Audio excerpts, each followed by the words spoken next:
Good morning to you, Honourable Fanwo, and thanks for joining us on Breakfast Central.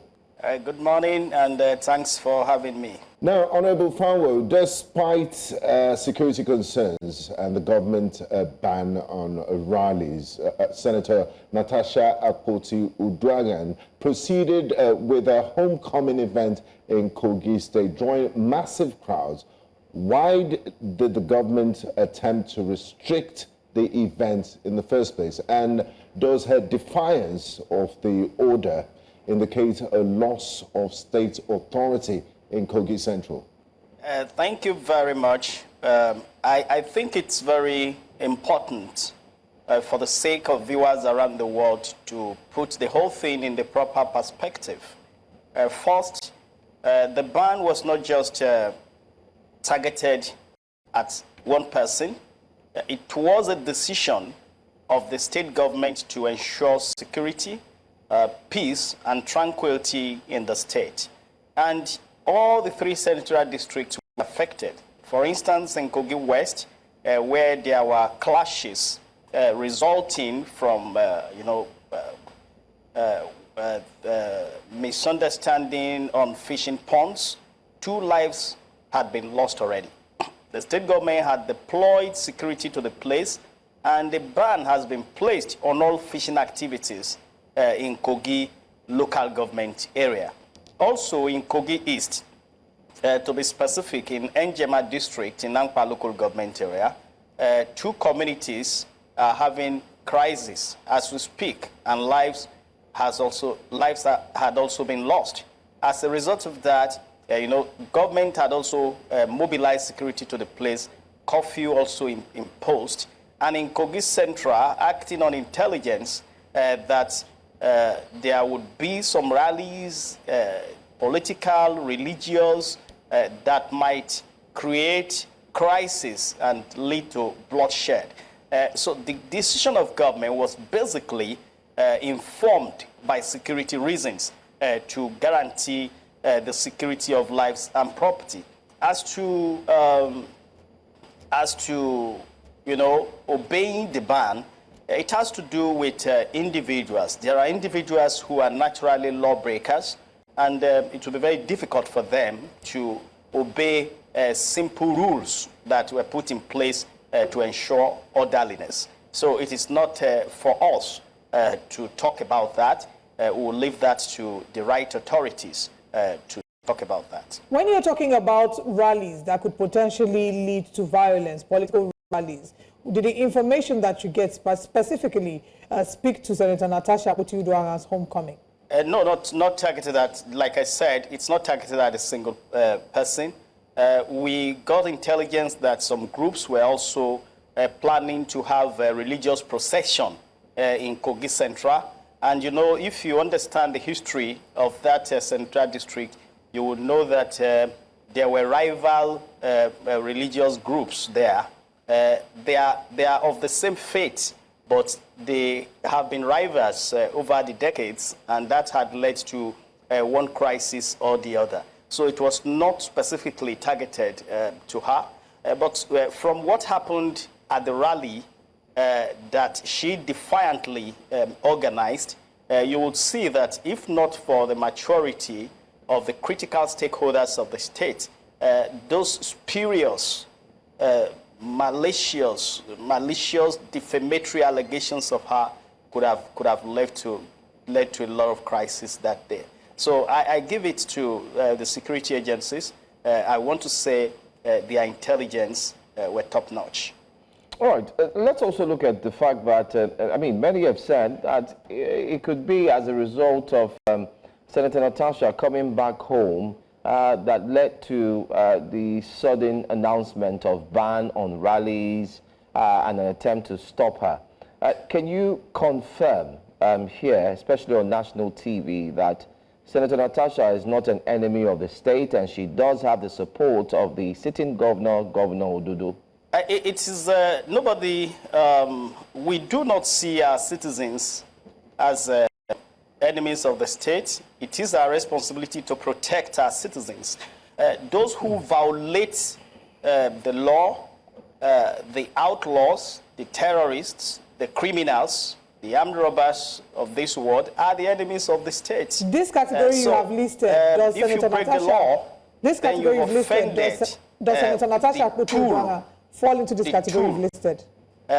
She has broken the rule that was put in place to ensure peace and security in the state. So if you have broken rules that should ensure peace and security in the state, then it means that you have declared war against the state. And as like a result, I said, if not for the maturity and the statesmanship of the critical stakeholders that she maliciously alleged to be plotting to kill her, that could have led to a lot of clashes, a lot of skirmishes, and a lot of bloodshed. We'll come to the allegations that were made, but I'd like to also confirm if any violent clashes erupted as a result of the homecoming gathering by Senator Natasha Akpoti-Uduaghan, hosted in her premises and with her supporters. I do not have reports as to that, and I would not want to preempt the reports of the various security agencies. To be specific, I was aware that the State Police Command also shared the intelligence with her and also advised her to still keep off for now for the sake of peace and tranquility in the state. But she defied all that. So I was not there, and I have not seen the report of the security agencies. So I wouldn't have been able to say correctly whether there was a breach or not. Okay. Now, Honorable Kingsley Fanwo, quite a number of people think, the security excuse was just a convenient boogeyman for the Kogi State Government to stifle her from visiting home during the Salah celebrations. But moving away from that, a recall petition against Senator Natasha Akpoti-Uduaghan has been submitted to INEC with allegations that former Kogi State Governor Yahaya Bello and the current Governor Ododo, are behind this move. Can you confirm the official position of Kogi State Government on this recall exercise? Are they behind it? Because the woman that submitted this petition, the group, is a current appointee of the Kogi State Government. That you are an appointee of the state government does not remove you from being an electorate in a particular senatorial district. For instance, I am from Kogi West. So if there is anything that has to do with the electorate in Kogi West and I participate, it doesn't mean that the state government is the one sponsoring me to participate. I voted. I did not vote for the state government. I voted because I am a citizen of Kogi West, and I had the right to vote in Kogi West. So those that participated in the recall, whether they are in government or not, does not matter. They are electorates in that senatorial district and also holds the right to decide what they do with their votes. But I think a question that he had asked that you hadn't answered is the government, the Kogi State Government, in support of the recall, or is it against the recall of Senator Natasha Akpoti-Uduaghan? A government does not sponsor recall, and the government has no votes in any recall exercise. A government is to oversee the entire state. It is not the government of West or East or Central, but the government of Kogi State. So I would say that government constitutionally has no right to participate in it, and government did not, have not, and will not participate in it. All right, Honorable Fanwo, let's look at the senator herself. Would you say that she has not in any way contributed to the success of Governor Ododo's administration? Because, like she said, and prides in herself that she's the most hard-working senator so far, so good. And also looking through the things that she's done for the people of Kogi State, would you rather admit that the governor should also throw his weight behind her and ensure that she does more, which in turn benefits the people of Kogi State? Or would you say, well, she doesn't in any way impact in what the governor does? Where do you stand in this? The governor of the state is someone who supports initiatives that have to do with development, that has to do with peace. For instance, about a month ago, the governor was at Egbe in Yagba West local government area to personally inspect his ongoing projects and to also inspect the already completed forward operation base of the Nigerian Army that was put in place by distinguished Senator Sunday Karimi to ensure security in Kogi West. So the governor is someone who is committed to development, and he will always support those who bring development initiatives to the state. Don't forget that on January 27th, to mark his first year anniversary, he brought eminent Kogites together. Your party doesn't matter, whether you are in APC or PDP or ADC or SDP. He brought everybody together to charge them to cooperate and support his administration to continue the development strides in the state. So if someone is saying she's the best senator, and at the same time, you could see, Nigerians could see how she broke the law, how she's defaming people, how he's slandering people, how he's maliciously attacking people publicly without incontrovertible facts, forgetting that he who alleges must prove. Then, if that kind of a person that is a security threat is saying she has brought development, there is a nexus between security and development. You can't have development where there is no security. So if the government is trying to ensure security in the state and someone is trying to subvert it, then we leave that judgment to the public.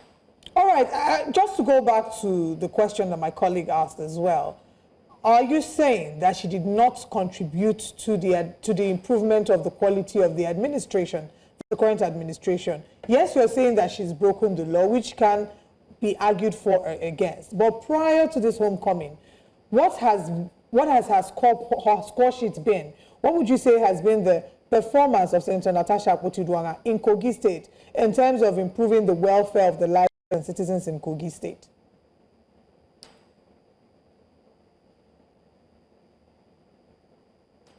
Well, I am not aware of what she has done. Like I told you, I am not from her senatorial district. And I think those that are from her senatorial district will be able to tell you what she has done, whether she has built hospitals and schools and all of that. They will be able to tell you all of that. But, speaking for the government of Kogi State, I would say what she has brought to the state is more of very negative news, malicious defamation, and threats to security. Well, it doesn't seem like Kogi citizens will quite agree with that. We've been able to speak with a number of them who have spoken to the development that she's brought to the state. If you look at some of the contributions, the news reports that, PM News, for example, reports that she oversaw the reconstruction and remodeling of 9 classroom blocks and 4 boarding houses at college. She distributed 5,000 digital learning devices to support modern education. She facilitated the reconstruction of the Ihima police station, aiming to improve security within the community. I don't know if you can maybe speak to some of these, or you can categorically tell us that this is, this is incorrect. The citizens, we've been able to speak with a number of them and interview them, and the reactions we've gotten, the feedback that we've gotten has been different. And also, even looking at the teeming crowd that came out to support her, it does seem like she might have the support of Kogi people. I will only report what I know of. That's for sure. And I would not dwell on the things that I do not know about. It is left for her to tell the world what she has done. It is left for us to tell the world about our perception of her. So these are a different thing. I am not her image maker. I am not her information officer. When you talk about people coming to receive political office holders, you would see when the former governor, His Excellency Alhaji Yahaya Bello, or the current governor, His Excellency Alhaji Ahmed Usman Ododo, when they visit Okene, then you will know who is more acceptable and which party is more acceptable. Now, We are not here to talk about all of those politics, but I know that the people of Kogi State, they know their true leaders and they know those who come to endanger them. Now, Honorable Fanwo, just before we let you go, I just want to confirm from you that despite the current hostilities between the Kogi State Government and Senator Natasha Akpoti-Uduaghan, is there any possibility of reconciliation in the future so that, you know, both parties can come together and give development to the people of Kogi Central, work hand in hand? Because I'm sure the state government has a good relationship with the senators representing Kogi East and West. Why treat Senator Natasha Akpoti-Uduaghan like an outcast?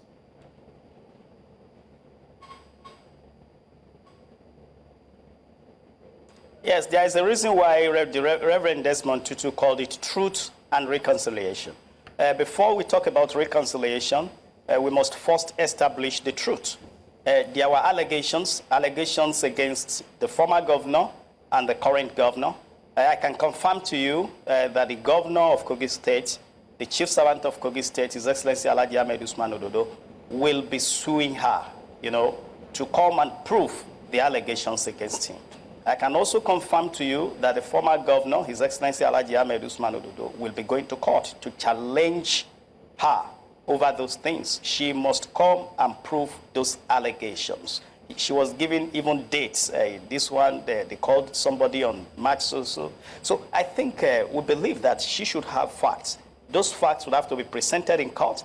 She's going to have dates, not just one date in court, to prove all of these allegations. Then when we get to the root of it and we have the truth, that is when the conversation on reconciliation can start. You cannot defame people. You cannot maliciously attack people, assassinate their character, and then start talking of reconciliation.